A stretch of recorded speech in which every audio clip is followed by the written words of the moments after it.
This is the MaxID device, and we're going to go over some of the features and functionality just so you can be aware of all the advantages and peripherals that are in the device. You may or may not use them all for your application, but just so you are aware that they are here, and we will show you how to do that. The MaxID-G has a touch screen. It also has a keyboard. There is also a stylus on the back, which is slipped in, which you can choose to use or not use, but it is there if you would need it. The software application designed by Core Street will be fully run and able to be executed by the keyboard, although if you're a user that likes to use a stylus, you may use that. In the MaxID device, we have a barcode reader, we have an optical fingerprint reader, we have a contactless card reader, and a contact reader for you to use. In the bottom of the device, there is a USB port and a power connector for charging on board. And the device also has a hot swappable battery that you can then take out and put another in, which is 3 minutes of time to get your battery in, and you will come back into your application. An adjustable strap for your comfort and use, and one-hand holdability with trigger buttons on each side that you can use to trigger your barcode or other things that may be assigned to your application. So with that said, it is ruggedized and you don't need to be afraid to do one of the drops. Along with the accessories, you will have a battery charging cradle, which you will see.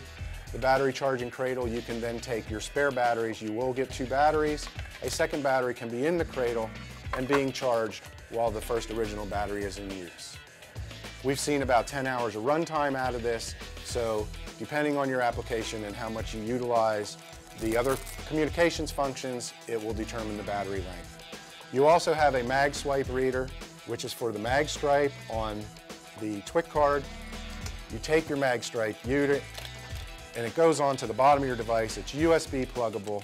You do stick it into your device, and it snaps in, at which point you now turn on the device and bring it up. There's also a power charging brick, and there is also an AC cable. The AC cable plugs into the power brick. Your power brick can then either plug into your battery, or your power brick can then plug into the bottom of your device underneath the little strap. The unit, when it is turned on, you will have either a yellow or a blue light on the display. And there's a function key that's in blue down here. If you push the function key, it will switch the light to blue, which means you are on your blue set of keys, which this is also a backlit keyboard, which you will see in the dark. That's what the blue and yellow does. On this side, there's another LED so that if you are going to charge the device directly via the power strip, at that point, you will see a light go red on the right-hand side. As long as that light is red, it is in the charge mode. That light will go out when the unit is fully charged.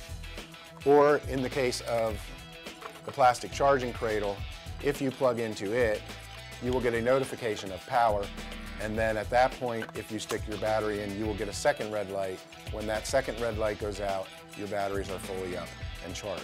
MaxID recommends that you fully charge both batteries and the unit prior to use.